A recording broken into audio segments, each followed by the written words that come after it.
when it's not. And nobody likes that one. Man, it's going to be rough in like 30 minutes, guys. Because we can know, bless you, we can know the songs, we can know the language. Y'all are trained when to say amen. You can lift your hands. You can post however many sparkly, bedazzled Bible verses on Facebook, right? You know how to look spiritual, and yet we still can miss the presence of God.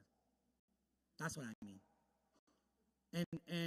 And when I think about somebody in the Bible who understood, this is crazy because he was a hit and a miss as a person, but someone who understood the value, right? That's the undertone for this message. He understood the value of God's presence, but he also missed it, and that's much like you and I. And this person is Moses, right? And I want to talk about Moses, and I'm not talking about Prince of Egypt Moses. We all know that story, right? I'm not talking about the burning bush. I'm not talking about the Red Sea splitting. I'm not talking about, before there was iPads, the original tablets, Moses. I'm talking about Exodus 33 Moses. This is old man Moses. This is wiser Moses. This is, at the same time, the most broken Moses you get, right? And mind you, this guy killed a man. This guy fled for years hiding in the desert, and this is the most broken he's ever been. This is a man who walked with God long enough to realize something powerful that I want to kind of, hopefully, it causes us to think a little bit. This is a man who was, who knew that God's presence is worth more than God's promise. Right? And so I'm gonna give you guys some context here, because before this older, wiser, broken Moses,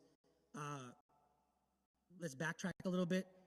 This is a time where Israel understood and witnessed probably some of the greatest miracles outside of the Knicks winning 53 years later, right, in human history, right? This is the people that saw plagues over Egypt. This is the people that saw, firstborns being dead. This is people who were witness there on the first Passover. They saw the sea split. They walked on dry ground over a giant lake, right? These are the people that doubles were falling, manna was coming down from heaven. These are the people that were drinking, whatever, Fiji water from rocks. These are the people that saw Mount Sinai, like this mountain, be covered with the glory of God, and the earth shook, right? And they saw Moses go up there for 40 days, right? Like, these are these people that saw Moses gone for 40 days. And Costo and I, we love hiking, right? Especially Costo's an avid hiker. I love hiking. And next month, I'm taking my son on a week-long backpacking trip. I'm not going in a campground. That means whatever we have in our backpacks, that's what we have. And we're going into the wilderness of Yosemite for a week, right? And not only him, but I'm taking a bunch of younger scouts. So I'm leading this expedition, right? And that is a week only. That's like 7 days. Okay? That's a 7 day. And every day we're hiking. Every day, 5 to 10 miles every day. This is 40 days, guys. He was hiking up 40 days. I don't know if you guys realize how crazy that is. 40 days Moses was backpacking, hiking. That's a lot of walking, right? And in the midst of 40 days, in the midst of seeing, man, oh, God's done the impossible. Moses is gone. You know what God's people did? They built a giant gold cow.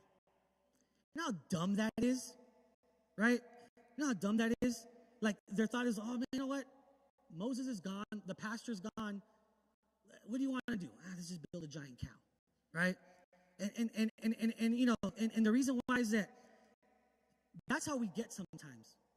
When we lose either the person or the presence of God, when we leave it up to ourselves, we start doing dumb things, right?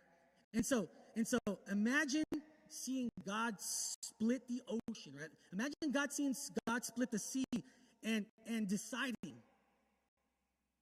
know what, guys? Let's build a golden livestock. Like, it makes no sense, right?